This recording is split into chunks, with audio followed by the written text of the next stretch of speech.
Hello dear students, मैं हूं Kiran Dhil, assistant professor physics in government girls college 12। और आज का हमारा टॉपिक है voltage and current feedback circuit. सबसे पहले हम लोग बात करेंगे about voltage feedback series input circuit. As we know that feedback जो है वो दो तरीके का है, वोल्टेज और करंट। और जो फीडबैक को इंसर्ट करने का जो तरीका है वो भी दो तरीके का है। हम सीरीज़ फॉर्म में इंसर्ट कर सकते हैं और शंट फॉर्म में इंसर्ट कर सकते हैं। हम यहाँ पे जो कॉम्बिनेशन यूज़ कर रहे हैं वो वोल्टेज फीडबैक करेंगे और उसे सीरीज़ इनपुट सर्किट जो है वो यूज़ करेंगे। तो इसका जो सर्किट डायग्राम है वो आपकी स्क्रीन पे नज़र आ रहा है। नोट्स भी हम लोग साथ में भेजते हैं ताकि आपको, अगर video quality is not much better than you can also study from them. तो इसके अंदर जो सर्किट डायग्राम इसका दिखाया गया है वो एक कॉमन एमीटर जो फॉलो एम्पलीफायर सर्किट होता है उसके सिमिलर होता है, या यूँ कहें कि एमीटर फॉलोवर जो सर्किट है उसका जो सर्किट है उसके सिमिलर होता है। और इसके अंदर एमीटर और लोड ग्राउंड के बीच में एक रेजिस्टेंस जुड़ा हुआ रहता है RE, जो कि लोड रेजिस्टेंस का काम करता है।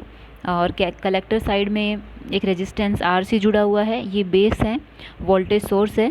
और ये रेजिस्टेंस RS करंट IB को कंट्रोल करता है। ठीक है, तो इसमें क्या है, वोल्टता श्रेणी पुनर्निवेश का यूज़ किया जाता है, यानी कि वोल्टेज का फीडबैक करना है और श्रेणी निवेश करना है। ठीक है, अब इसका इक्विवेलेंट सर्किट जो है वो ये है। ये यहाँ पे सिंपल एक लाइन है, ये ऐसे वाली, ये सर्किट थोड़ा सा क्लियर नहीं दिखेगा यहाँ पे, ऐसे इस तरीके से। तो उसी तरीके से जैसे हम लोग पहले करते हुए आए थे, H पैरामीटर के अंदर इसको कन्वर्ट करना है इस डायग्राम को। तो VS RS HIE और ये है RE एमीटर टर्मिनल है, और ये HFE I1 ये कलेक्टर टर्मिनल है, उसका RC रेजिस्टेंस है। ओके, तो ये कॉमन एमीटर एम्पलीफायर जो सर्किट है उसका H पैरामीटर मॉडल है या H इक्विवेलेंट सर्किट है। अगर हम लोग विदाउट फीडबैक बात करें तो विदाउट फीडबैक परिपथ की जो गेन है, वोल्टता लब्धि है, उसको ज्ञात करने के लिए निवेशी परिपथ जो होता है उसमें ट्रांजिस्टर के उत्सर्जक को भूसंपर्कित मान लेते हैं। ये एमीटर टर्मिनल जो है उसको हमने यहाँ पे ग्राउंडेड कर दिया है। ठीक है, अगर हम लोग कोई फीडबैक अभी यूज़ नहीं कर रहे हैं तो सिग्नल जो हमारा आ रहा है VS वो RS और HIE में से होकर गुजरेगा, और इसके लिए धारा है II। तो इसका मान हो जाएगा RS plus HIE into II। Okay, voltage हो गई, रेजिस्टेंस इंटू करंट।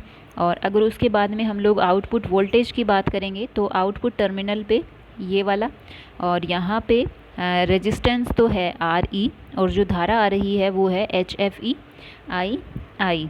ठीक है, तो करंट इंटू रेजिस्टेंस वोल्टेज हो गया ना, तो करंट है HFE II इंटू RE, ये वोल्टेज हो गया। अब हम लोग क्या करेंगे, सिंपली II का मान यहाँ से निकालेंगे और इसमें पुट कर देंगे। तो HFE RE तो है ही सही, और II का मान क्या आ गया, VS बटे RS प्लस HIE। तो VS बटे RS प्लस HIE ये आ गया।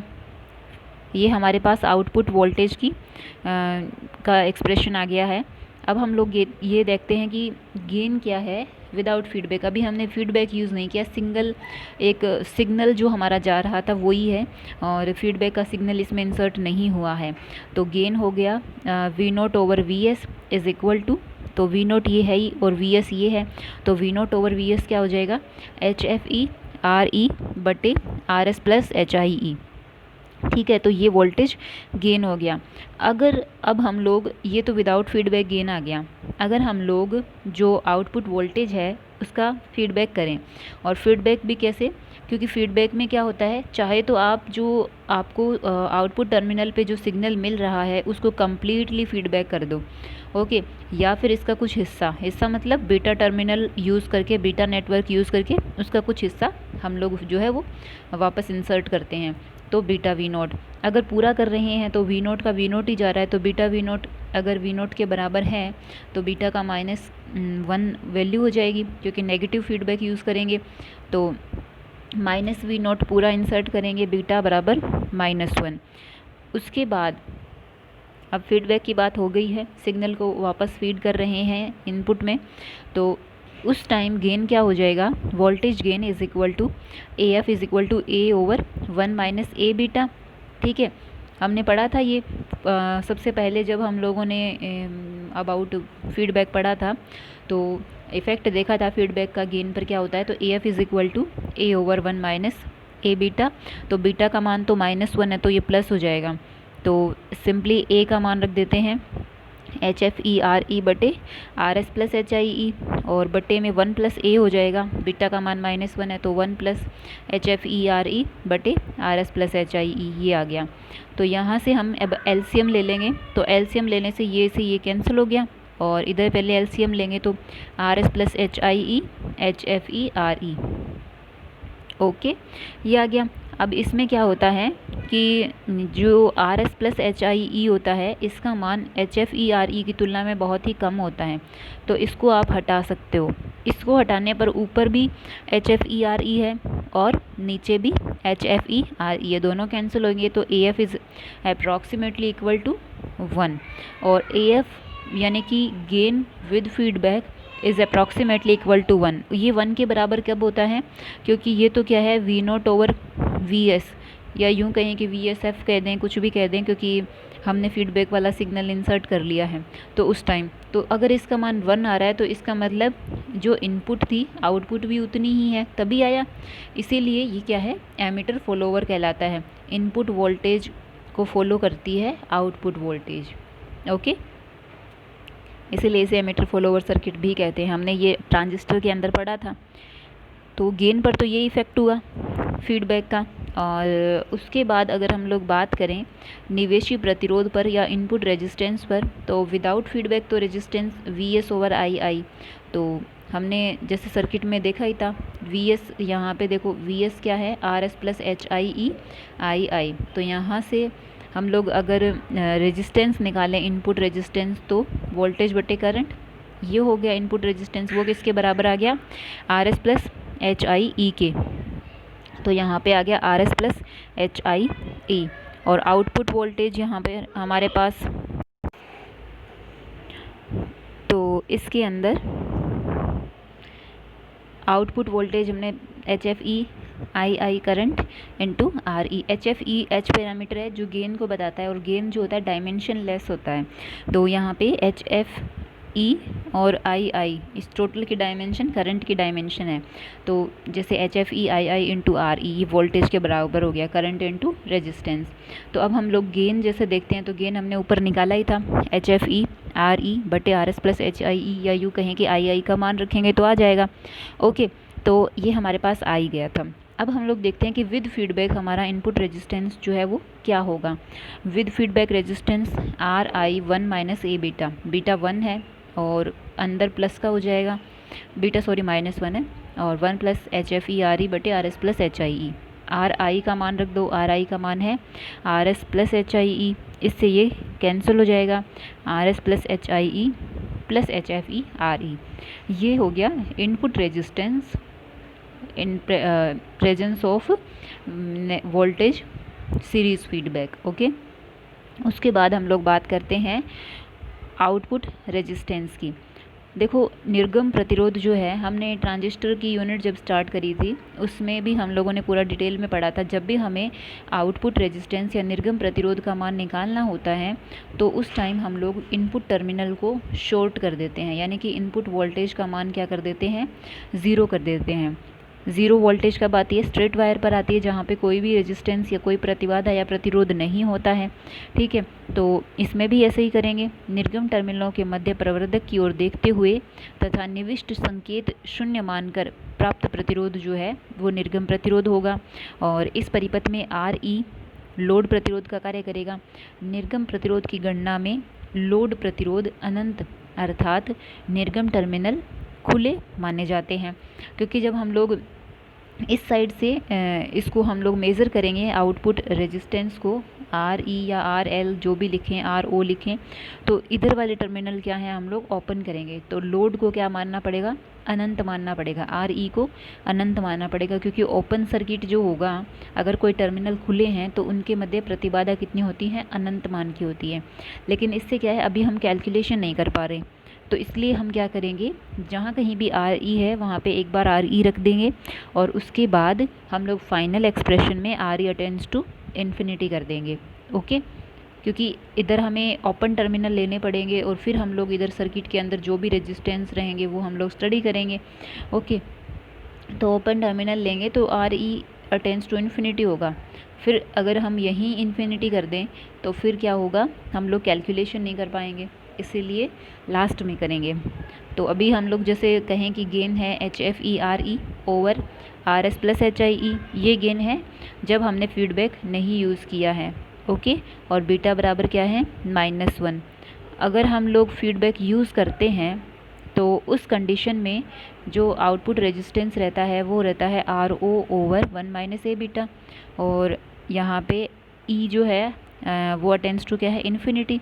तो यहाँ से इसका मान रख देंगे आर ई बटे और 1 + ए बीटा हो जाएगा, क्योंकि बीटा 1 + ए हो जाएगा, बीटा -1 है तो सिंपली ये आ गया। अब R S plus H I E ऊपर चला गया, नीचे ये सब आ ही गया। अब हम लोग क्या करेंगे, आर ई से डिवाइड कर देंगे, तो ये एच एफ ई बन गया और ये बन गया। आर ई हमें पता है इन्फिनिटी है, तो 1/इन्फिनिटी, तो ये टर्म 0 हो जाएगी। तो R S plus H I E बटे एच एफ ई, ये हमारे पास निर्गम प्रतिरोध आ गया जब हमने वोल्टेज सीरीज़ फीडबैक यूज़ किया है। ठीक है, तो इस तरीके से हमने गेन और इनपुट रेजिस्टेंस और आउटपुट रेजिस्टेंस को निकाल के रख लिया। आर ओ जैसे मतलब जब हमने कोई फीडबैक यूज़ नहीं किया है तब निर्गम प्रतिरोध है, तो वो तो आर ई है, लोड प्रतिरोध है सिंपली। ठीक है, और जब फीडबैक यूज़ करते हैं तो उस कंडीशन में हमने निकाल ही लिया है। ओके, उसके बाद हम लोग बात करते हैं voltage feedback shunt input circuit. पहले हमने सीरीज़ इनपुट सर्किट के बारे में बात करी थी, अब हम बात करते हैं शंट इनपुट सर्किट के बारे में। तो शंट का मतलब इसमें सिग्नल को सिग्नल के साथ सीरीज़ में सिग्नल नहीं जाता है, इसमें क्या है, एक अलग नेटवर्क बना देते हैं। जैसे अभी ऊपर वाला जो सर्किट था वो तो एक सिंपल सर्किट बन गया, ठीक है, ये तो एक सिंपल सर्किट बन गया। ओके, इसमें फीडबैक जो है वो देखो यहाँ पे बीटा वी नॉट है ना, तो ये इसके साथ ही जा रहा है यहाँ पे। लेकिन इसमें क्या है, हमने एक अलग से नेटवर्क जोड़ दिया है ताकि इसको हम अलग डायरेक्शन में सिग्नल दे सकें। ये आर एफ होगा यहाँ पे, ये देखो मैंने इधर लिखा है आर एफ है ये, और यहाँ से ये फीडबैक वाला सिग्नल जो है वो जाता है। ओके, तो सीई कॉमन एमीटर प्रवर्धक परिपथ में संग्राहक तथा आधार के मध्य प्रतिरोध आर एफ के द्वारा वोल्टता का पार्श्वपथ विधि द्वारा पुनर्निवेश किया जाता है, यानी कि शंट इनपुट किया जाएगा इसका। और यह परिपथ जो है वो फिक्स्ड बायस एम्पलीफायर सर्किट के अनुरूप है। जो हमने ट्रांजिस्टर के अंदर फिक्स्ड बायस एम्पलीफायर सर्किट पढ़ा था जिसमें बेस करंट कांस्टेंट हो जाती है, उसके अकॉर्डिंग ये उसके अप्रॉक्स ये सर्किट जो है वो बन रहा है।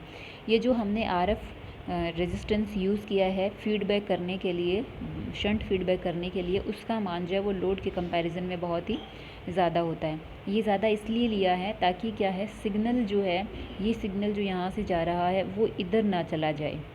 ठीक है, उसको एक वो अपना अलग रास्ता ना ले। ये रेजिस्टेंस सिर्फ़ और सिर्फ इसलिए यूज़ किया गया है ताकि फीडबैक हो सके, शंट फीडबैक हो सके, इसलिए नहीं कि सिग्नल कोई बाईपास मिल जाए, कोई और रास्ता मिल जाए तो उससे हमारे गेन के अंदर कमी आ जाएगी और जो हम चाहते हैं वो हमें इस सर्किट से नहीं मिलेगा।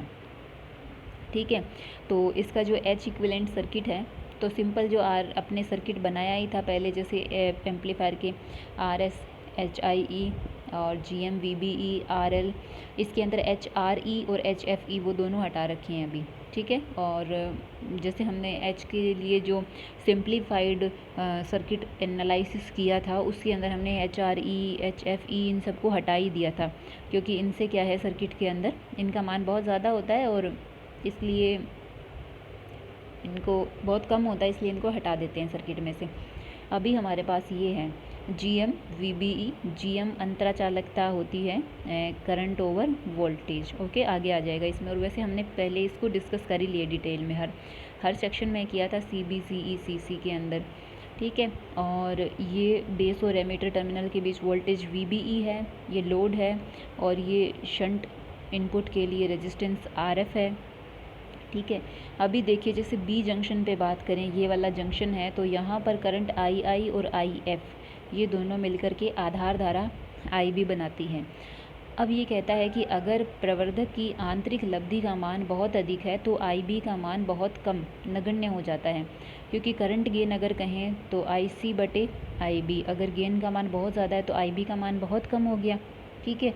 और बहुत कम हो गया तो इसको हम नगण्य मान सकते हैं, और नगण्य मानने से क्या होगा, I I is equal to minus I F, ये दोनों एक दूसरे के बराबर और दिशा में विपरीत होती हैं, ठीक है। तो आई आई तो क्या है, आर एस, ये वोल्टेज वी एस, और वी बी ई जो एच आई टर्मिनल पे ड्रॉप हो रहा है उसमें से गुजरने वाला, जैसे इसको आप चाहे तो रेजिस्टेंस एच आई की फॉर्म में लिख सकते थे, लेकिन हमें अभी करंट चाहिए तो हम लोग इसको सिंपली इस पे जो वोल्टेज ड्रॉप हो रहा है एच आई ई पे वो लिख रहे हैं। तो वी एस है सर्किट में, फिर इधर आर एस है और यहाँ पे वी बी ई है, और करंट आ रहा है आई आई, और ये है आर एस। तो आर एस बराबर V S minus V B E बटे आई। चाहो तो आप किरचॉफ लॉ भी लगा सकते हो, ओके। तो यहाँ पे करंट आई का मान ये आ गया, वी बी ई का मान बहुत कम है तो वी एस बटे आर एस आ जाएगा। इसी तरीके से करंट आई एफ का मान अगर हम देखेंगे तो आई एफ का मान भी यहाँ से निकाल सकते हैं, ये आई एफ है। तो इसके लिए हम लोग क्या करेंगे, इन टर्मिनलों पे ये पैरेलल वोल्टेज ऑलवेज इक्वल होती है, तो ये वी नोट के बराबर है, तो वी नोट और माइनस वी बी ई बटे आर एफ, और इसमें भी वी बी ई काफ़ी कम है तो V note by R F. V B E का मान क्या है, बहुत ही कम है, और आई एफ जो है करंट आई एफ वो क्या है, आउटपुट वोल्टेज के अनुक्रमानुपाती है। इसे हम लोग इस निवेश को के पार्श्व पथ से प्रवेश कराया जाता है। आई एफ मतलब जैसे इधर इसका सिग्नल का फीडबैक हो रहा है, इसको हम शंट फीडबैक करते हैं, इसीलिए इसे हम क्या कहते हैं, स्थिर बायस प्रवर्धक परिपथ वोल्टता पार्श्वपथ परिपथ कहलाता है, ठीक है। बाईपास यानी कि शंट इनपुट कहलाता है ये सर्किट। यहाँ पे हमारे पास वी बी ई जो है, वी बी ई जैसे वी बी ई का मान है H I E V S बटे R S plus H I E, voltage divider जो रूल है उसके हिसाब से कि जैसे दो रेजिस्टेंस जुड़े हुए हैं, या यूँ कहें कि जैसे अगर किसी सर्किट में जैसे ये R1 है और ये R2 है, और ये कोई वोल्टेज सोर्स V1 है, इस पे V1 और इस पे V2 ये वोल्टेज ड्रॉप होता है, तो हम लोग ऐसे कह सकते हैं कि जैसे V1 जो होता है वो R1 बटे R1 plus R2 into V के बराबर होता है। इसी तरीके से V2 भी किसके बराबर होता है, R2 बटे R1 plus R2 into V के। किरचॉफ लॉ से आप इसको डिराइव भी कर सकते हो और सिंपली ऐसे याद भी रख सकते हो, ओके। तो इसी तरीके से यहाँ पे वी बी ई ये जो वोल्टेज ड्रॉप है वो किसके बराबर होगा, एच आई ई बटे सर्किट में जो भी रेजिस्टेंस है R S plus H I E और into source voltage V S के बराबर होता है, ओके। और फीडबैक परिपथ में आर एफ जो है उससे अग्र दिशा में संकेत का प्रवाह नगण्य मानते हुए हमने ये रेजिस्टेंस आर एफ इसीलिए हाई लिया है ताकि सिग्नल जो है वो आगे ना जा सके, ठीक है। इस तरीके से उधर उसको अलग रास्ता ना मिल जाए। और वी नोट बराबर होता है minus G M V B E R L निर्गत वोल्टता। ये देखो अंतराचालकता फॉर्म में है, और ये भी हमने पीछे बहुत डिटेल में किया हुआ है, आप ट्रांजिस्टर वाली यूनिट पढ़ोगे तो ये क्या है, G M V B E, ये क्या एक तरीके से करंट है, क्योंकि जी एम क्या होता है, आई बाई वी होता है, इंटू वी बी ई, तो ये करंट हो गया, और करंट इंटू रेजिस्टेंस क्या हो गया, वोल्टेज हो गई निर्गत वोल्टता, तो G M V B E into R L, तो इसमें आप मान रख दो जी एम आर एल तो है ही सी, और वी बी ई का मान ये है H I E V S बटे R S plus H I E. और हमने ये भी पढ़ा था कि जी एम बराबर एच एफ ई बटे H I E simplified form में। तो जी एम एच आई ई किसके बराबर है, एच एफ ई के, यहाँ रख दो एच एफ ई।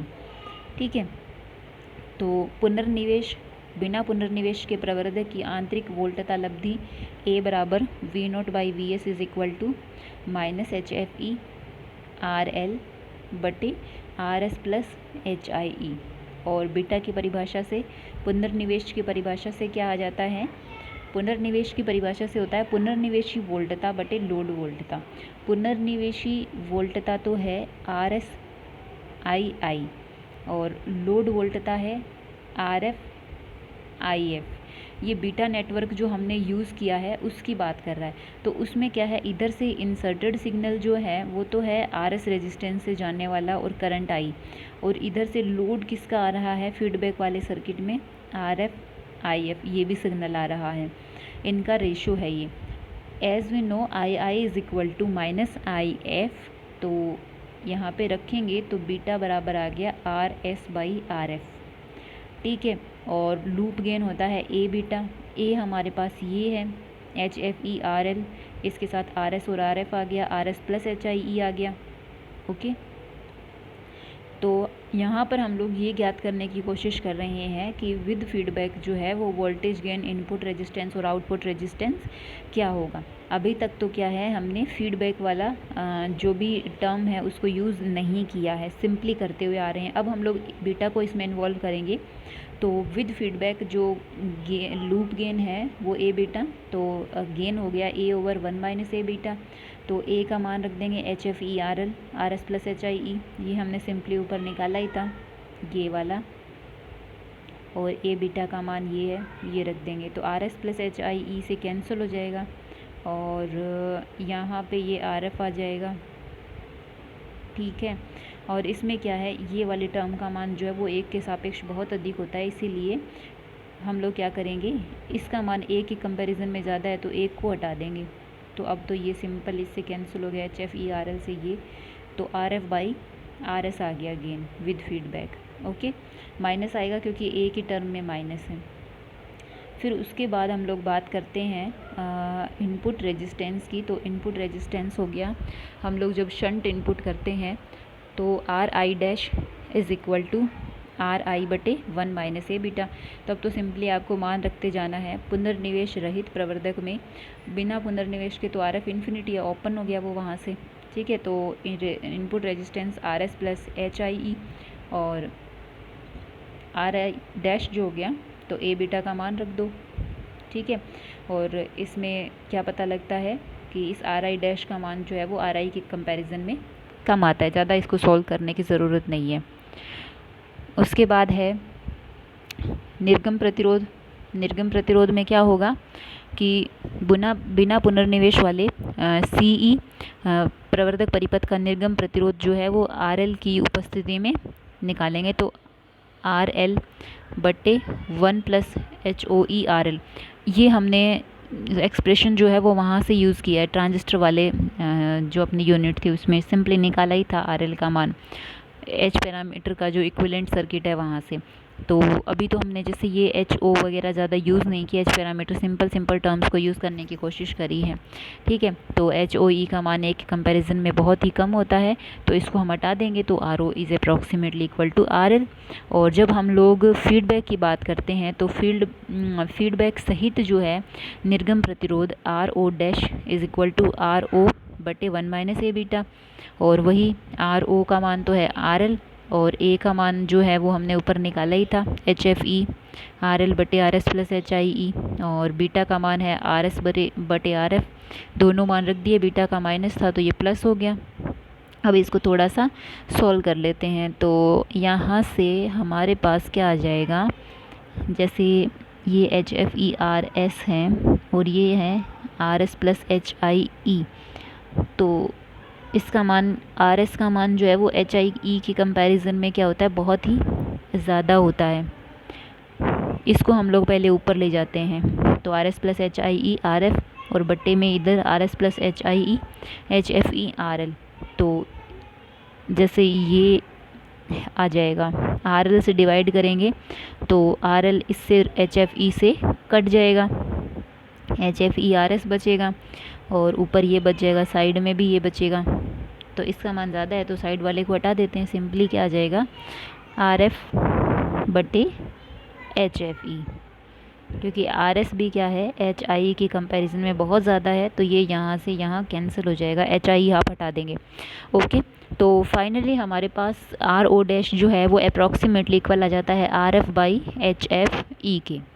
तो इस तरीके से वोल्टेज फीडबैक शंट इनपुट का इफ़ेक्ट हमने देखा गेन, इनपुट रेजिस्टेंस और आउटपुट रेजिस्टेंस पे।